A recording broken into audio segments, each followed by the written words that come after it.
من مات ولم يعرف امام زمانه مات میتۃ جاہلیہ، معرفت امام زمان ہر شخص کے لیے واجب ہے۔ اگر ان کی معرفت کے بغیر مر جائے تو ہم کفر و شرک و نفاق کی موت، جاہلیت کی موت مریں گے۔ لہٰذا یہ شکم سیری اور نوکر شکم و نان و نمک ہونے کی وجہ سے سب سے بڑا نقصان یہ ہوگا کہ ہم اپنے امام زمان علیہ السلام کی معرفت سے بھی دور ہو جائیں گے، ہم اہل بیت کی اطاعت سے بھی دور ہو جائیں گے۔ اس طرح عند اللہ ہماری سعادت و کامیابی اور آخرت میں بھی ہماری نجات خطرے میں پڑ جائے گی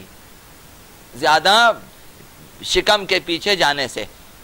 اور دنیا میں بھی منتظران واقعی امام زمان عجل اللہ تعالی فرجہ الشریف کی صف سے ہم خارج ہو جائیں گے، چونکہ امام زمان کے منتظرین اور ان کے اعوان و انصار سربازان امام زمان شکم سیر نہیں ہو سکتے ہیں۔ ایک انسان جو نوکر شکم ہے وہ نوکر امام زمان کبھی بھی نہیں بن سکتا ہے۔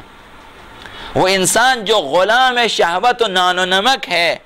وہ انسان کبھی بھی اعوان و انصار امام زمان میں شامل نہیں ہو سکتا۔ لہذا خیال رہیں کہ ہمارے سامنے جو سب سے بڑا ہدف ہے، سب سے بڑا ہدف یہ ہے کہ ہم نے خدمت امام زمان میں پہنچنا ہے اور امام زمان کی خدمت کرنی ہے اور دولت کریمہ اہل بیت کی خدمت کرنی ہے۔ ہم ظہور اہل بیت کے لیے ہم نے کام کرنا ہے، تو اس کے لیے ضروری ہے کہ ہم اپنے شکم کا خیال رہیں، شکم سیر نہ ہو جائیں، ہم اس طرح سے اپنے پیٹ کو بھریں کہ اہل بیت راضی نہ ہو، خدا راضی ہے۔ خداوند فرماتا ہے، پیغمبر اسلام نے فرمایا کہ بدترین ظرف ہے کہ اگر انسان اسے بھر دے، پھر لیکن اگر اسے کمتر بھریں پھر بہترین ظرف ہے، چونکہ اس سے طاقت ملے گی، توانائی ملے گی، اطاعت خداوند کے لیے، خدمت امام زمان کے لیے، تو یہ بہترین ظرف قرار پائے گا۔ چونکہ معرفت و عشق و محبت و اطاعت امام زمان علیہ السلام کے بغیر ہم منتظران امام زمان میں شامل نہیں ہو سکتے، اور اطاعت و محبت و خدمت امام زمان کے لیے ضروری ہے کہ ہم اپنے پیٹ کا خیال رہیں، اس قدر نہ بھریں کہ ہم جو ہیں سست ہو جائیں، کاہل ہو جائیں، بیمار ہو جائیں اور اس طرح سے کام نہ کر سکیں۔ بس دوستان مہدوی، منتظران امام زمان، منتظران ظہور، ماہ رمضان المبارک میں شکم سیری کا خیال رکھیں، بدترین طریقے سے نہ بھریں اسے، اتنا نہ کھا لیں کہ آثار عرفانی روزہ اور سحر خیزی اور آثار نماز و تلاوت سے بھی بے بہرہ ہو جائیں، اتنا نہ بھریں کہ آپ تلاوت قرآن کے لیے نہ آ سکیں، اتنا نہ بھریں کہ آپ صبح کی نماز وقت پہ باجماعت ادا نہ کر سکیں، اتنا نہ بھریں کہ آپ جو ہے مغربین کی نماز پہ نہ آ سکیں۔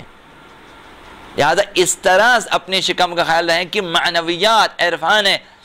روزہ اور معرفت الہی، معرفت امام زمان اور خدمت خلق، یہ چیزیں آپ کے ہاتھ سے نہ چھوٹ جائیں روزے کی حالت میں۔ زیادہ بھرنے سے زیادہ سستی، زیادہ نیند، زیادہ غفلت سوار ہو جاتی ہے اور انسان بے بہرہ رہ جاتا ہے۔ لہذا منتظران امام زمان، دوستان امام زمان، خیال رہیں رمضان مبارک میں اتنا کھا لیں کہ آپ سیر ہو جائیں، لیکن بدترین طریقے سے نہ بھریں اسے۔ ہمیشہ شوق خوردن نہ ہو آپ کے پاس، ہمیشہ سیری اور سیرابی کا ہی شوق نہ رکھیں رمضان مبارک میں، باقی چیزیں جو مہم ترین ہیں ان کا بھی خیال رکھیں۔ ہمارا تمام ہم و غم رمضان مبارک میں یہ نہ ہو کہ کیا کھا لوں، کیا پیوں، کب سوؤں، کیسے سوؤں، یہ نہیں ہونی چاہیے۔ اپنے برناموں کا خیال رہیں کہ آپ کا برنامہ کیا ہے رمضان مبارک میں،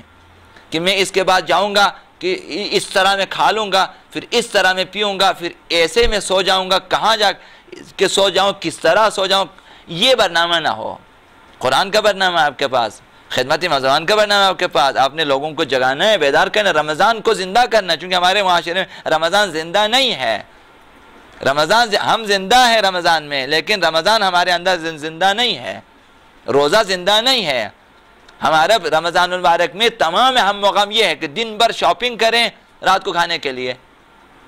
کیا کیا کھائیں، وہ جو باقی سال کے دنوں میں نہیں کھاتے رمضان میں کھا لیتے ہیں، کہ وہ تو ضروری ہے کہ کھانا ہی کھانا ہے۔ لہذا یہ نہ ہو، برنامہ الہی کو مد نظر رکھیں ضرور۔ لہذا بلکہ اللہ سے دعا کریں اس ماہ مبارک رمضان میں کہ خدایا اس میں زیادہ سے زیادہ تیری عبادت کی توفیق دے، زیادہ سے زیادہ اطاعت رسول اور اطاعت ائمہ اہل بیت کی ہمیں توفیق دیں، اور اس میں خدمت دین اسلام کی ہمیں زیادہ سے زیادہ توفیق دیں، اور معرفت و اطاعت امام زمانہ علیہ السلام کی زیادہ سے زیادہ ہمیں توفیق ملے۔ تو یہ دعا کریں، یہ دعا، یہ تمنا، یہ آرزو شکم سیری کے ساتھ سازگار نہیں ہے۔ یہ کہ میں کس کے گھر جاؤں، کہاں زیادہ افطاری، کس مسجد میں جاؤں، کہاں پہ زیادہ افطاری لے آتے ہیں، کہ کس چٹپٹی چیزیں، مراغن چیزیں کہاں زیادہ ہے۔ ایک شخص جو ان کے پیچھے ہے وہ پھر ان دعاؤں کے ساتھ اس کا کوئی سازش اور سازگار نہیں ہے کہ خدمت امام زمان، خدمت دین، اطاعت اہل بیت، خوشنودی پروردگار، یہ چیزیں نہیں ہیں۔ لہذا شکم کو مختصر چیزوں سے بھریں، بے شک مقوی چیزوں سے کریں، اس حد تک جس حد تک نیاز ہے، جس حد تک ضرورت ہے کریں، اتنا نہ بھریں کہ وہ آپ کو سلا دے۔ لہذا دعا کریں خدا سے، خدایا ہمیں اس مہینے میں زیادہ سے زیادہ خدمت دین، خدمت اہل بیت اور اطاعت الہی کی توفیق عنایت فرما، اور ہمیں ظہور آقا امام زمان علیہ السلام کے لیے راہ ہموار کرنے کی توفیق عنایت